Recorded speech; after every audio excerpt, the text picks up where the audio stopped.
Welcome करती हूँ। छोटों को प्यार और बड़ों को नमस्ते। और आप मेरा हौसला ऐसी बना के रखिए और आगे तक ऐसी मेरी सपोर्ट करते रहिए और ज़्यादा से ज़्यादा शेयर भी करिए, देखिए भी और लाइक भी करिए। नए हैं तो मेरे चैनल को लाइक और सब्सक्राइब जरूर करिए और आप मेरा हौसला ज़्यादा से ज़्यादा बनाएं ताकि मैं अच्छी से अच्छी वीडियो लेके आऊँ और आपको दिखाऊँ।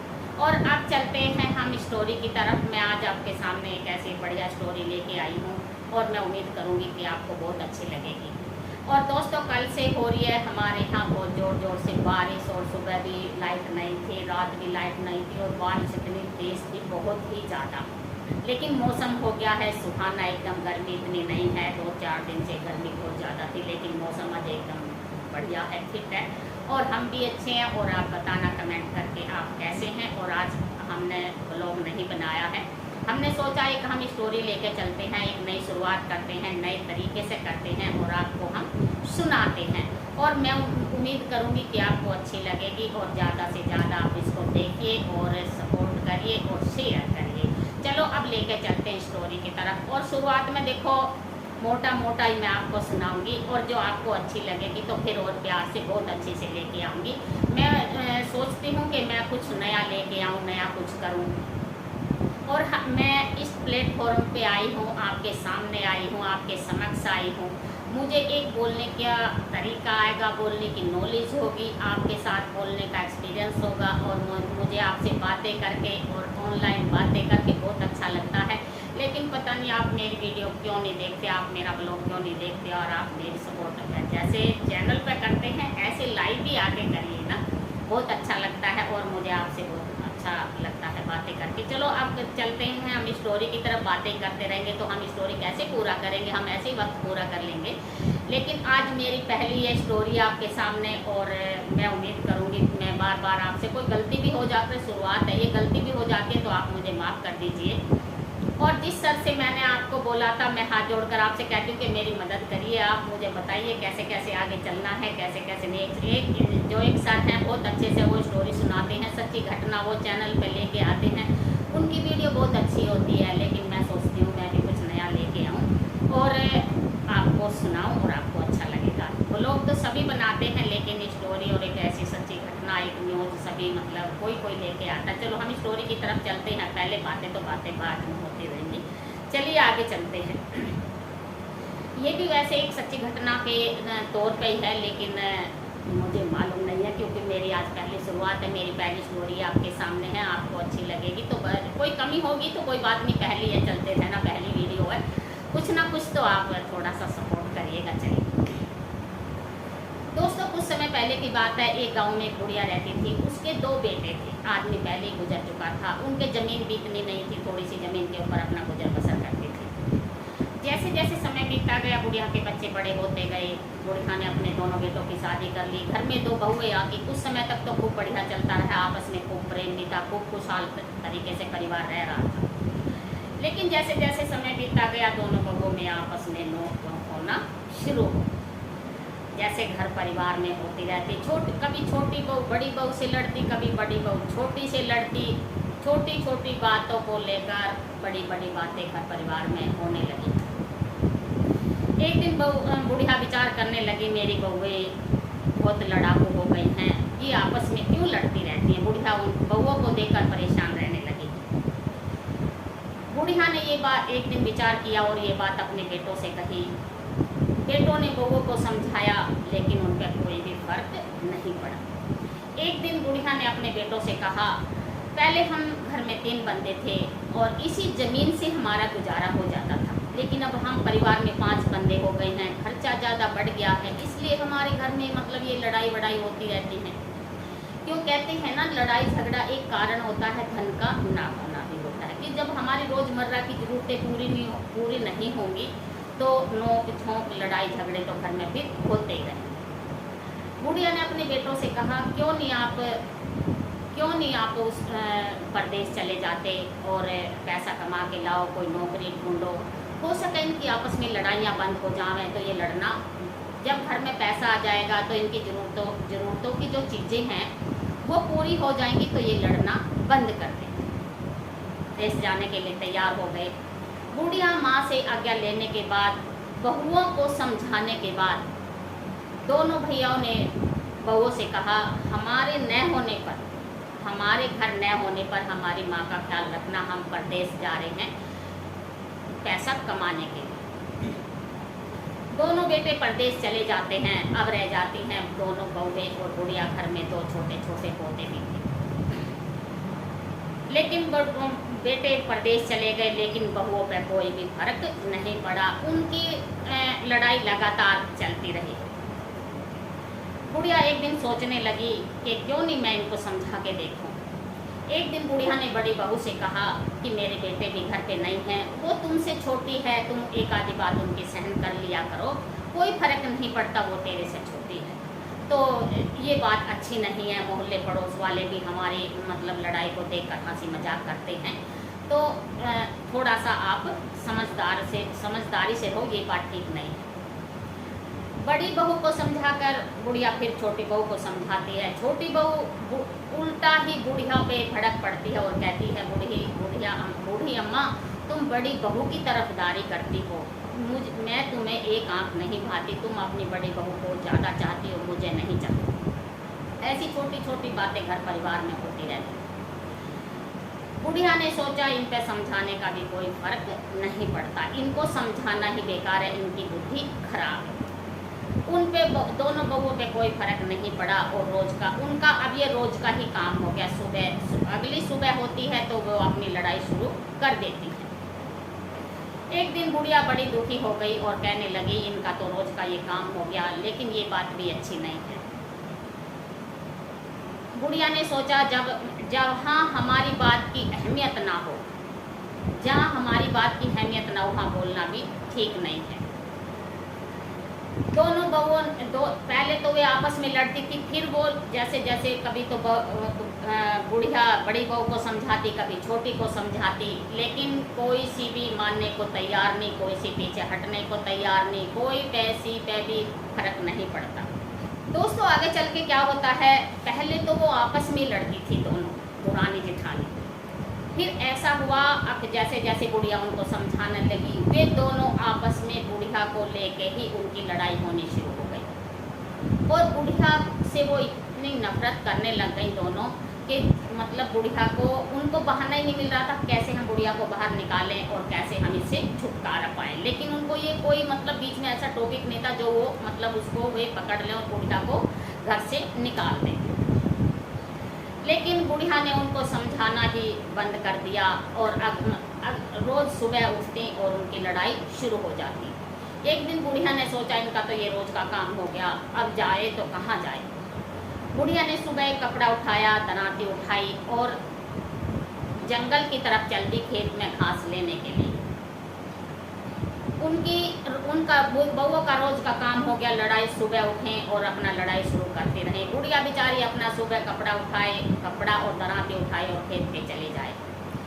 बुढ़िया शाम तक जब तक खेत से लौटती तो उनकी लड़ाई बंद हो जाती। ऐसे ही चलता रहा। तो एक दिन बुढ़िया जब जंगल में घास काट रही थी तो क्या देखती है कि एक विशाल नाग बुढ़िया के पास आ जाता है, जो यहाँ से शुरू होती है बुढ़िया और सर्प की कहानी। नाग को देखकर बुढ़िया घबरा जाती है और डर के मारे कांपने लगती है कि आज तो ये सांप मुझे खा के रहेगा, छोड़ेगा नहीं।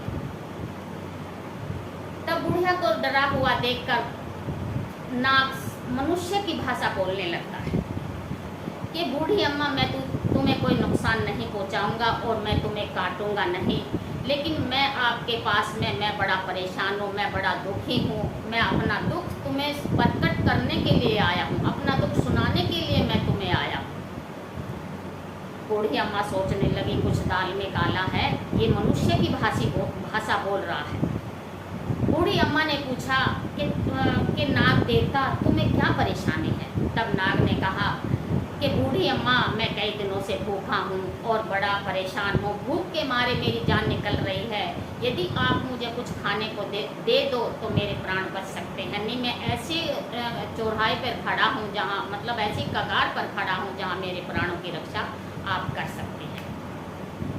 मुझे कहीं से दूध ला के दे दो तो मेरे प्राण बच सकते हैं। बूढ़ी अम्मा ने कहा, आज तो मैं दूध का प्रबंध नहीं कर सकती नाग देवता, कल मैं आऊँगी, दूध लेके आऊँगी आपके लिए, तब मैं आपको पिलाऊँगी।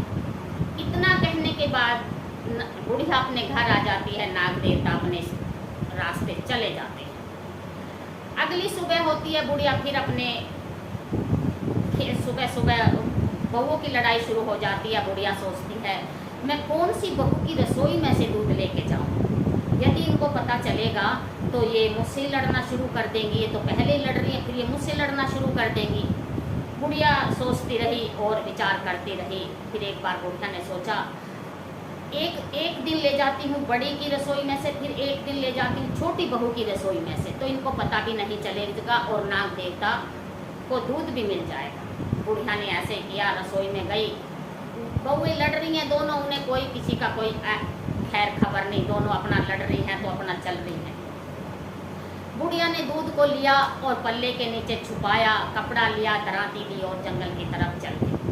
जैसे ही बुढ़िया खेत पर पहुंची, नाग देवता बुढ़िया को देखकर वहीं आ जाते हैं और बुढ़िया ने नाग देवता को दूध दिया, रख दिया और नाग देवता दूध को पीकर उनकी आत्मा की तृप्ति हुई, उनकी आत्मा शांत हुई और बुढ़िया को शुक्र यादा करा नाग देवता ने और कहने लगे, बूढ़ी अम्मा आज आपने मेरे प्राणों की रक्षा की, मेरे प्राण बचा लिए, मैं आपका एहसान जिंदगी भर नहीं उतार सकता।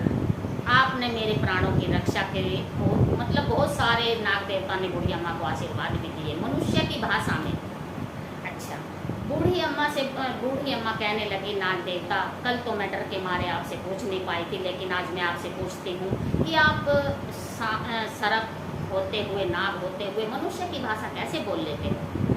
तब नाग देवता ने कहा, माँ, बूढ़ी माँ, मुझे एक 21 वर्ष का श्राप मिला हुआ है।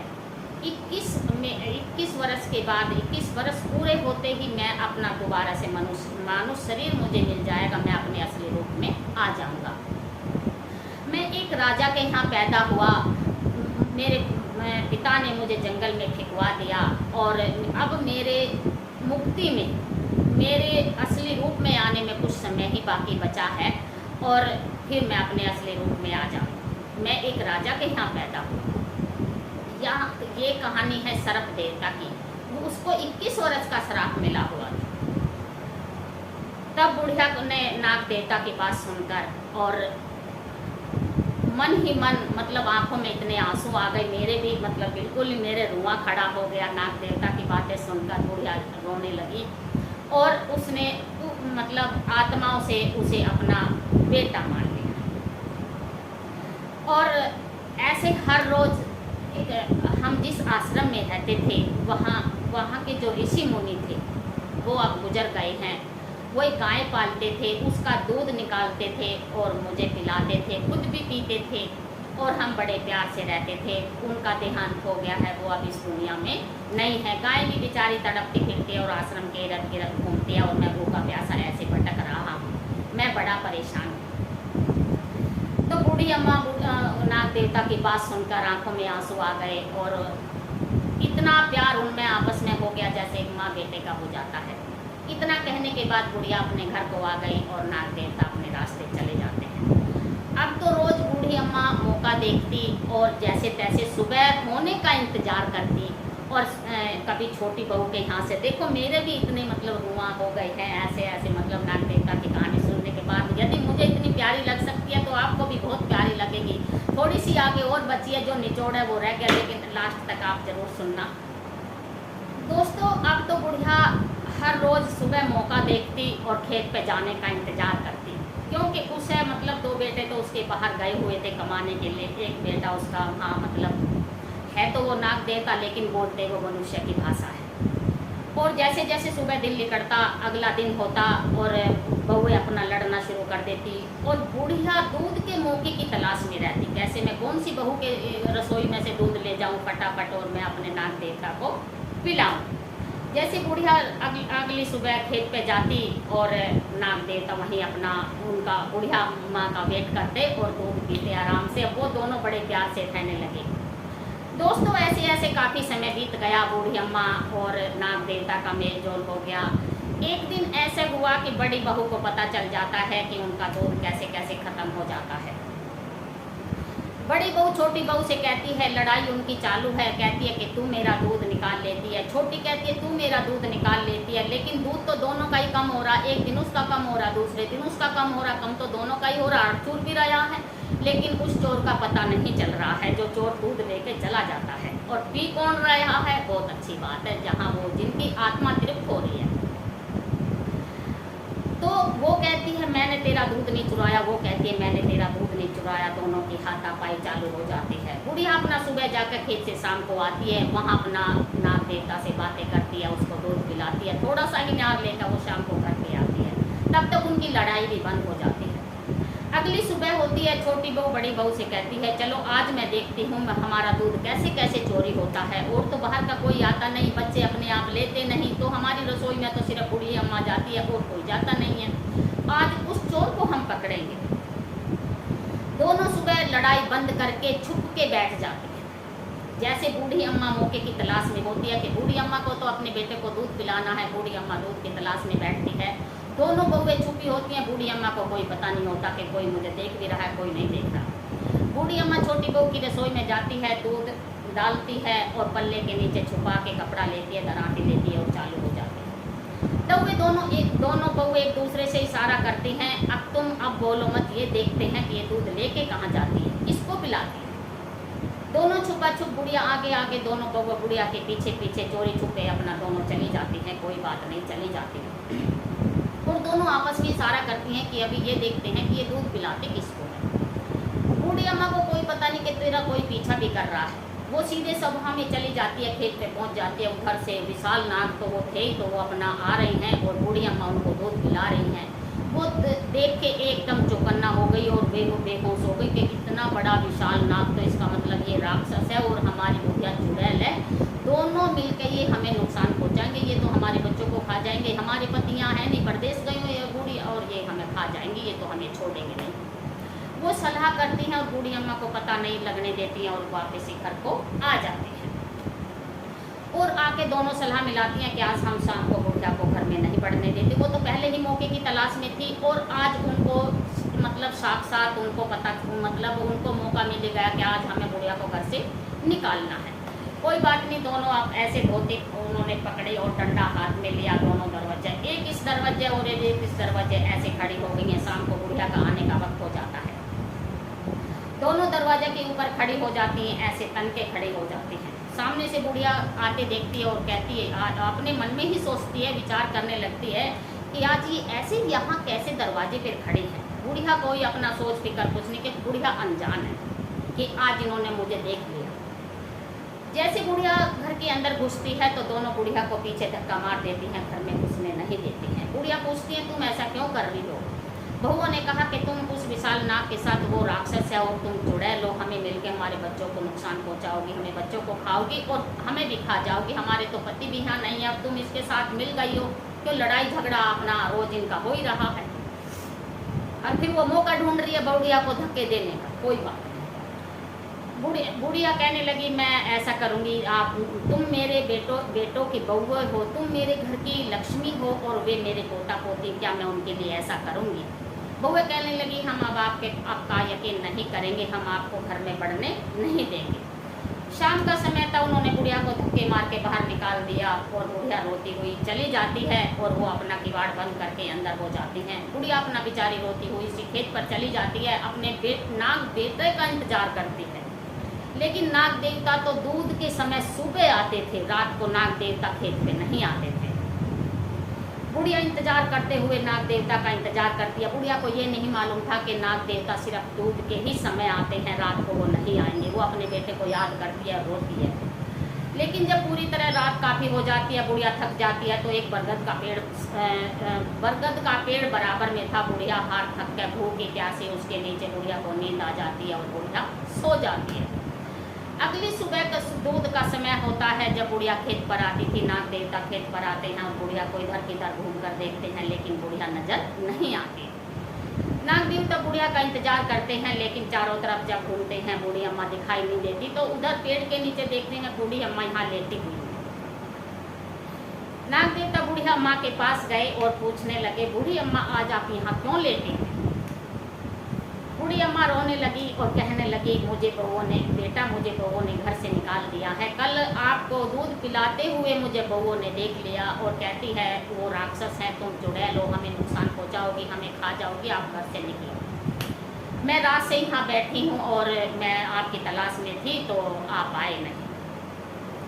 नाग देवता कहने लगे, बूढ़ी अम्मा कोई बात नहीं, आप हमारे आश्रम चलो और वहाँ गाय भी है और हम अपना उस आश्रम में बढ़िया तरीके से रहेंगे। और वहाँ इतनी अन्नपूर्णा की हमारे आश्रम में इतनी शक्ति है कि वहाँ अपने आप ही अन्नपूर्णा की इतनी कृपा है कि कोई भूखा नहीं रह सकता, अपने आप ही वहाँ सब कुछ मिलेगा। आप मेरे साथ आप आश्रम चलिए। और गाय भी मतलब बेचारी जो तड़प रही है उसका भी आपने सेवा पानी करिए, हम तीनों वहाँ आराम से रहेंगे। नाग देवता बुढ़िया को आश्रम में ले जाते हैं और फिर तीनों खूब बढ़िया खुशी खुशी रहते हैं। वो गाय भी वहाँ आ जाती है, बूढ़ी अम्मा गाय का दूध निकालती है, सेवा करती है और नाग देवता को पिलाती है, खुद भी पीती है और खाना बनाती है। तीनों बढ़िया प्यार से रहते हैं और तीनों खूब बढ़िया, नाग, गाय और बूढ़ी अम्मा, और तीनों एक साथ खाना खाते हैं। और नाग देवता सुबह अपना खाना खा के दूध पी के अपना टहलने के लिए चले जाते थे, शाम को वापसी लौटते थे। एक दिन ऐसा हुआ कि जैसे शाम का समय था, नाग देवता टहल कर घर आश्रम लौट रहे थे तो बहुत जोरों से आंधी तूफान आया, बारिश आ गई। तो नाग देवता ने क्या सोचा कि मैं पेड़ पर चढ़ जाता हूँ, जब आंधी तूफान बंद हो जाएगा तब मैं आश्रम पहुँच जाऊँगा। दोस्तों रात हो गई काफ़ी, लेकिन बूढ़ी अम्मा और गाय नाग देवता का कर रहे हैं इंतजार। वो कोई सा खाना भी नहीं खा रहे थे, क्योंकि खाना वो साथ में खाते थे तो वो नाग देवता के बिना कैसे खाना खा लेते थे। जैसे जैसे रात बीतती गई, मौसम खराब होता गया, बूढ़ी अम्मा कहने लगे, मेरा बेटा अभी तक नहीं आया। गौ माता से कहती, चलो हम देख कर लाते हैं। थोड़ा सा तूफान भी धीमा हो गया तो जैसे नाग देवता पेड़ पर चढ़ गए दोस्तों, और जैसे तेज तूफान आया तो पेड़ नीचे टूट कर गिर गया और नाग देवता पेड़ के नीचे दब गए, टहनियों के नीचे दब गए। कोशिश उन्होंने बहुत करी लेकिन उन पर निकला नहीं गया। उधर काफ़ी रात हो गई दोस्तों। नाग बेटा का इंतजार करते हुए रात इतनी जोर ज़्यादा हो गई और आंधी तूफान भी रुक गया। बूढ़ी अम्मा ने गाय से कहा कि चलो हम उसको ढूंढ के लाते हैं। दोनों निकल जाती हैं। काफ़ी जंगल में जाने के बाद देखती हैं कि पेड़ की टहनियों के नीचे नाग देवता दबे पड़े हैं। बूढ़िया अपने बेटे को देखकर बड़ी घबरा जाती है और पूछती है कि बेटा ये कैसे हुआ। नाग देवता बूढ़ी अम्मा से कहते हैं कि माँ, मैं मतलब आंधी तूफान आ गया था तो मैं पेड़ पर चढ़ गया और सोचा कि जब जैसे तूफान बंद हो जाएगा तो मैं फिर घर के लिए निकल पड़ूंगा। जैसे मैं पेड़ पर चढ़ा, आंधी तूफान ज़्यादा आ गई और पेड़ टूट के नीचे गिर गया, मैं इसके नीचे दब गया। मैंने कोशिश भी बहुत करी लेकिन कोशिश नाकाम रही। बूढ़ी अम्मा रोती रही और जैसे जैसे मतलब वहाँ आसपास भी कोई नहीं था, गाय की मदद से गाय और बूढ़ी अम्मा ने कोशिश करी और नाग देवता को टहनियों के नीचे से निकाल लिया। नाग देवता इतने घायल हो गए थे कि उनके शरीर पे कोई ऐसी जगह नहीं बची थी जहाँ मतलब कोई घायल होने का निशान ही ना हो। बूढ़ी अम्मा अपने नाग बेटा को अपने आश्रम ले जाती है और जड़ी बूटी कूट कर और उनकी मलहम वगैरह बना के, दवाई बना के अपने बेटे का इलाज करती है। और वो फिर बहुत बढ़िया से तीनों फिर आश्रम में बहुत प्यार से रहते हैं। और जैसे जैसे समय बीतता गया, 1 बरस लग गया दोस्तों। बूढ़ी अम्मा ने अपने बेटे का इलाज किया और वो पूरी तरह ठीक हो गए। उधर नाग देवता का जो श्राप का समय था 1 साल का, वो भी पूरा हो गया। एक दिन जैसे नाग का वो श्राप खत्म हुआ तो उसमें से क्या देखती बूढ़ी अम्मा, एक सुंदर से राजकुमार, एक बहुत ही सुंदर राजकुमार का जन्म हुआ। और वो बहुत ही मतलब खुश हुए, बहुत ही अच्छे से। फिर प्यार से वो अपना उसी आश्रम में रहने लगे। गौ माता सुबह अपना घूम फिर के आती, बूढ़ी अम्मा दूध निकालती और फिर वो तीनों प्यार से रहते, खाना खाते, आराम से मौज मस्ती करते और तीनों आश्रम में खूब प्यार से रहते। एक दिन बूढ़ी अम्मा ने राजकुमार से कहा कि अब तो तुम्हारा श्राप भी खत्म हो गया है, तुम्हें मानव शरीर भी दोबारा से मिल गया है। क्यों नहीं बेटे, आज हम तुम्हारे माता पिता के पास चले, माता पिता को ढूंढे, कहाँ रहते हैं, वे जीवित भी हैं या नहीं हैं। चलो तेरे मम्मी पापा को ढूंढते हैं। राजकुमार कहता है मेरे पापा ने मुझे जंगल में फेंकवा दिया था, मुझे अपने पापा से नफरत है, मैं पापा के पास नहीं जाऊंगा। बूढ़ी अम्मा कहती है बेटे तुम्हारा वो रूप ही ऐसा था, राजा ने सोचा कहीं किसी को नुकसान ना पहुंचे तो इसलिए आपको जंगल में छुड़वा दिया, तो इसमें उनका कोई दोष नहीं, आप अपने पापा के साथ अपने मतलब देश में या राज्य में चले। राजकुमार को बुढ़िया की बात समझ आ जाती है और वो फिर तीनों ही चलते हैं, जहाँ चलते हैं इतना उनमें प्यार था तीनों में, वो तीनों ही चल देते हैं। और जैसे जैसे पूछते हुए राजा को ढूंढते हुए और राजा को भी ढूंढते हुए चले जाते हैं, और जैसे जैसे जिस रास्ते से जाते हैं तो सब मन ही मन जो भी राजकुमार को देखता है और मन ही मन उससे प्यार करने लगता है, काश ऐसा राजा हमारा होता। वो प्यारे ही इतने थे, वो जो भी उसको देखता ही रह जाए कि काश ऐसा हमारा राजा होता। बूढ़ी अम्मा एक तरफ बूढ़ी अम्मा देखे, एक तरफ वो सब देखे, मतलब पागलों की तरह राजकुमार को सब देख रहे हैं और वो चले जा रहे हैं। वो पूछते पूछते वहाँ राजा के महल के पास पहुँच जाते हैं और उन्होंने मंत्री से जाकर पूछा। बूढ़ी अम्मा ने कहा हमें राजा से मिलना है। मंत्री ने कहा यहाँ कोई राजा नहीं रहता, वो किसी से मिलना नहीं चाहते, वो ऐसी हालत में है कि मतलब वो किसी से मिलना ही नहीं चाहते, वो मतलब महल से बाहर ही नहीं निकलते। बूढ़ी अम्मा ने पूछा ऐसा क्यों, एक राजा के लिए ऐसा क्यों है कि जो अपने महल से बाहर ही नहीं निकलते, राजा तो एक अपने राज्य को संभालता है। जब मंत्री ने कहा कि 21 वर्ष पहले रानी ने एक श्रप को जन्म दिया था और राजा ने उसको जंगल में फेंकवा दिया था, तभी से वो बाहर निकलना या किसी से बातें करना पसंद नहीं करते, वो खाना पीना भी इतने अच्छे ढंग से नहीं खाते। मूर्छित अवस्था में वे दोनों अपने कमरे में लेटे होते हैं, वो बाहर ही निकलना पसंद नहीं करते। बूढ़ी अम्मा ने कहा कि अब तो हम उनसे ज़रूर ही मिलेंगे। बुढ़िया को जिद हो गई और वो फिर मंत्री ने कहा ठीक है तो आप जा सकते हैं, जब आप इतनी खुशामंद और आप इतनी मतलब कह रही हैं तो आप जा सकते हैं। उन्होंने अंदर का दरवाज़ा खोल दिया और जैसे ही बूढ़ी अम्मा और राजकुमार महल के अंदर प्रवेश करते हैं और उनको देखते हैं कि वो राजा और रानी अंदर मतलब ज़मीन पर ही लेटे पड़े हैं, मूर्छित अवस्था में, बेटे के वियोग में लेटे हुए। जैसे ही राजकुमार ने अपने पिताजी के पाँव को हाथ लगाया तो एकदम मतलब जैसे स्पर्श किया, पाँव को जब स्पर्श किया तो एकदम मतलब जैसे करंट सा कह लो या शक्ति कह लो या अपने अपन का एहसास कह लो, आप कुछ भी कह सकते हैं। तो राजा या तो मूर्छित अवस्था में थे, कई दिन खाना पीना नहाना धोना नहीं होता था, या एकदम से चरणों को हाथ लगाते ही एकदम से बैठ गए हैं। राजा ने कहा कि तुम बेटा कौन हो, पहले अपना परिचय दो। राजकुमार ने कहा कि मैं पिता आपका बेटा हूं, जो आपने 21 साल पहले सर्प को जंगल में छुड़वा दिया था, फेंकवा दिया था। मेरा अब श्राप पूरा हो गया है तो मैं अपने मानव शरीर में आ गया हूँ, मैं आपका बेटा हूँ। दोस्तों, वो उनके प्यार का उनके उसका आप अंदाज़ा नहीं लगा सकते। रानी, राजा और राजकुमार तीनों एकदम से ऐसे मतलब राजा ने राजकुमार को गोली में भर लिया हाथों को, उसको मतलब बहुत ही उससे प्यार करने लगे और उसको बहुत ही माथा चूमते, कभी मुंह चूमते, कभी माथा चूमते, और एक जैसे पागलपन होता है। तीनों आपस में प्यार कर रहे होते हैं। उधर बूढ़ी अम्मा बैठी सोच रही हैं कि इस राजकुमार को तो इसके मम्मी पापा मिल गए हैं, अब ये राजकुमार बन गया है, इसको इसके मम्मी पापा मिल गए हैं, राजा को इसका बेटा मिल गया है, अब मेरा क्या होगा, मुझे तो अब वहीं चल देना चाहिए जहाँ बहुए है, अब मेरा कोई ठिकाना नहीं है, अब मैं भी कहीं अपना ठिकाना ढूंढूं। बुढ़िया बैठी सोच रही है और उन्हें प्यार करते हुए देख रही है।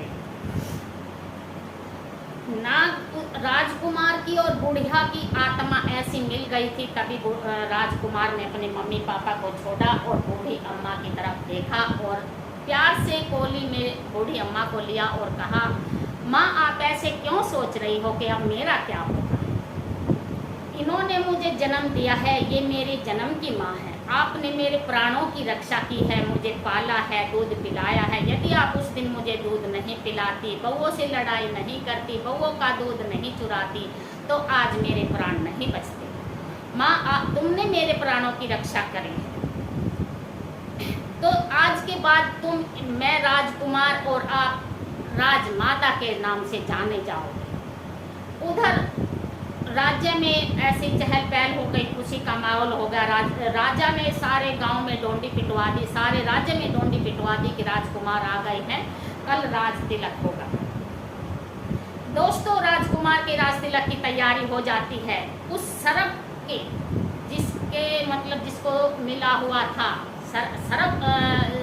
जिसको वो शराप मिला हुआ था, उस राजकुमार की बातें हैं। उस राजकुमार का तिलक होने जा रहा है। राजकुमार अपनी गद्दी पे बैठ जाते हैं, राजकुमार को राजा घोषित कर दिया जाता है और उधर बूढ़ी अम्मा को राजमाता घोषित कर दिया जाता है। बूढ़ी अम्मा राजमाता के नाम से जानी जाती है। ऐसे ऐसे समय बीतता गया। अब चलते हैं बूढ़ी अम्मा के बेटों की तरफ। राजकुमार तो अपने राज्य में और राजमाता अपने राजमाता हो गई हैं, अपने राज्य में बढ़िया तरीके से रह रही हैं। दोस्तों, उधर परदेश से बूढ़ी अम्मा के दोनों बेटे परदेश से लौट आते हैं, धन कमा के ले आते हैं। शाम को वो घर पहुंचते हैं। वो घर पहुंचते ही अपनी माँ को पूछते हैं, बउओं से कहते हैं हमें माँ दिखाई नहीं दे रही है, माँ कहाँ गई। बउए बूढ़ी माँ को बुरा भला कहती हैं और राक्षसनी थी, चुड़ैल थी, एक राक्षस के साथ मिलकर हमें नुकसान पहुंचाना चाहती थी हमारे, मतलब उन्होंने बहुत उसको अच्छा बुरा बोला और हमने बूढ़ी अम्मा को घर से निकाल दिया। दोस्तों, बुढ़िया के बेटे बहुत क्रोधित हुए और उन्होंने बहुओं के साथ दुर्व्यवहार किया और घर से निकाल दिया और अपनी माँ को ढूंढने के लिए जैसे जो सामान परदेश से लाए थे रखे और अपनी माँ को ढूंढने के लिए निकल गए। दोस्तों, एक हफ्ता हो जाता है लेकिन बूढ़ी अम्मा का कोई पता नहीं मिलता है। लेकिन दोनों बेटों ने अपनी माँ को ढूंढने के लिए अपनी कोशिश जारी रखी। सुबह निकलते और शाम को वापसी आते, लेकिन कोशिश नाकाम रही और खाली हाथ ही आ जाते। एक दिन धीरे धीरे पता चला कि ऐसे ऐसे एक राजमाता, यहाँ बूढ़ी माँ एक राजमाता है।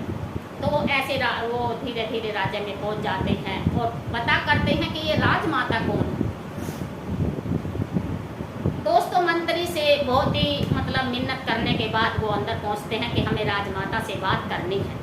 बुढ़िया के बेटे राजमाता के पास पहुंच जाते हैं और माँ से अक्षमा मांगते हैं, माँ के पाँव पड़ते हैं और बउओं से भी अक्षमा मंगवाते हैं और खूब ही कहते हैं, बहुत ही मिन्नतें करते हैं, माँ घर चलो, हम आपके बगैर नहीं रह पाएंगे। बूढ़ी अम्मा कहती है, बेटे अब मैं इस बेटे के पास रहूँगी, मैं अब राजमाता हूँ, मैं राज्य को छोड़कर नहीं जाऊँगी। आप अपने बच्चों के साथ, अपनी बउओं के साथ, अपने घर परिवार में खूब खुश रहो, लेकिन मैं यहाँ भी खुश हूँ। मैं अब इस राज्य को छोड़कर, अब इस बेटे को छोड़कर कहीं नहीं जाऊँगी। मैं यहाँ खुश हूँ, आप भी अपने खुशी खुशी रहिए, खुशी खुशी जाइए।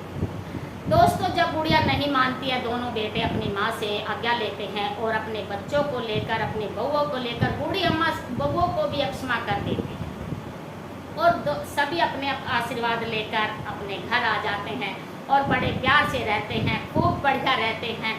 और दोस्तों, राजमाता अपने नाग बेटा के पास, अब वो राजकुमार है, वहाँ रहती है खुशी खुशी।